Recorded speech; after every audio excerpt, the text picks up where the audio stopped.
We are constantly interested in education, but recently I'm kind of working on a project in Russia called Strelka, where we were able to write a curriculum and in a way select the teachers.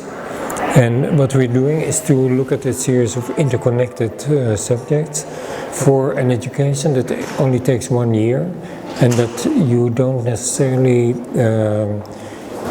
receive at the beginning of your career, but that you could receive intermittently, maybe every 10 years.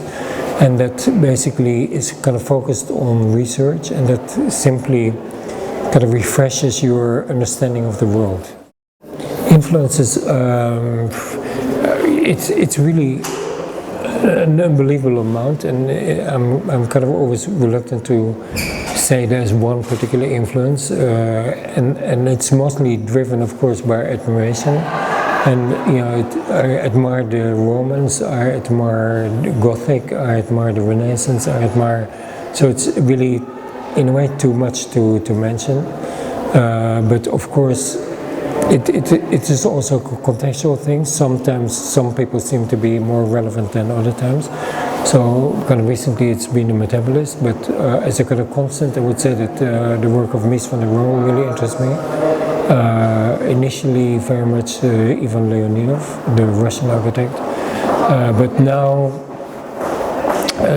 also people that kind of would probably be surprised to hear it, kind of like the Smithsons, Sadek Price, many English people that when I was in school I thought kind of not so, but in retrospect I also kind of really like a lot. We were really kind of totally in shock when we discovered that there's an enormous amount of Chinese students that go abroad. Half go to America, half go to China.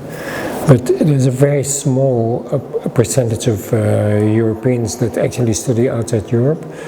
The vast majority goes to America, then Australia, and a tiny kind of minority goes to China. And that for me was a kind of really shocking lack of curiosity, lack of ambition, lack of imagination. That at this point in time, when it is so clear that a relationship with China is what is going to be essential for Europe in the coming period, that so few of them feel that kind of calling. I think that a lot of our work is actually kind of, I don't want to say it's like cabaret or like a kind of stand-up comedy, but there are many. Humor is a form of intelligence.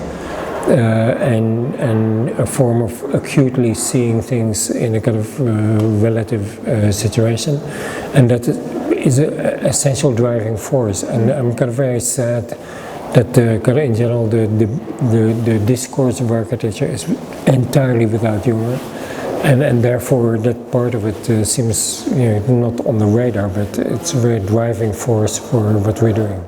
If you're an architect and if you're well known, you're kind of basically almost assumed to be completely cut off of everyday life. But of course that is kind of far from the case, and so we are kind of very gregarious kind of participants in every aspect of life.